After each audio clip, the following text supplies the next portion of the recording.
In this second example, it gives us the area of a triangle, but it doesn't say it's a right triangle. It just says it's a triangle. And they measure, the angles are called P, Q, and R. So I'm just going to draw a triangle, and I'm going to have P, Q, and R. And it doesn't matter where you put the letters for your triangle. You just have to remember that opposite the angle is a lowercase side. So over here on mine is going to be lowercase p, which they said is 5. And then lowercase q is down here. That's not straight at all. And that's 10. And then they said find all possible measures for angle R. So we're actually looking for theta here. And so if they give me area and they're asking me to find an angle, I can't use the A equals half base times height. I have to use the K equals.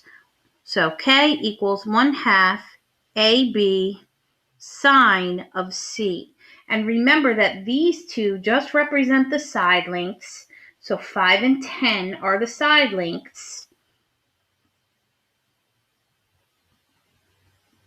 And they're looking for the angle. Now, the angle that we actually want is theta. And they tell us that the area itself is 15. So that's going to come over here. So we're finding angle theta. So a couple things you need to remember is some order of operations things. So what we're going to do is we're going to multiply these three things. We want half of 5 times 10. 5 times 10 is 50, and half of that is 25.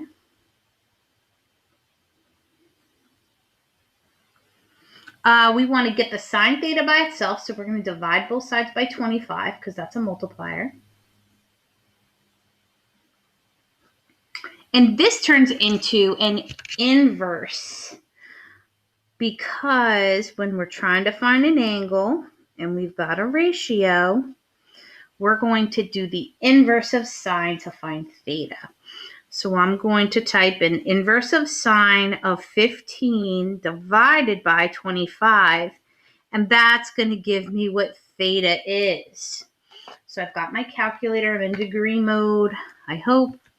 Yes. And so I'm going to do the inverse of sine to get theta alone, 15 divided by 25. And when I do, I'm going to get the degrees. Now, a lot of times they ask for degrees to the nearest tenth. So this would be 36.9 degrees for theta.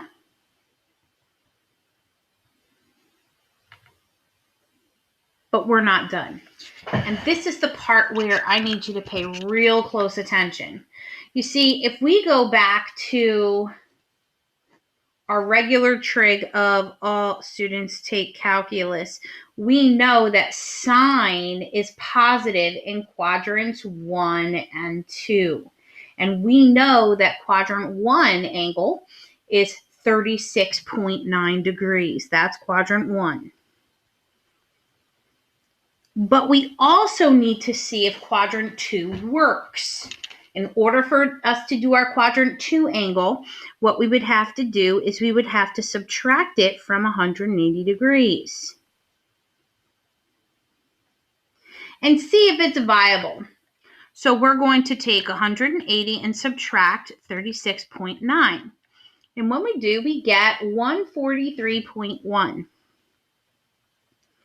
Is it possible for there to be a triangle with an obtuse angle that's 143.1?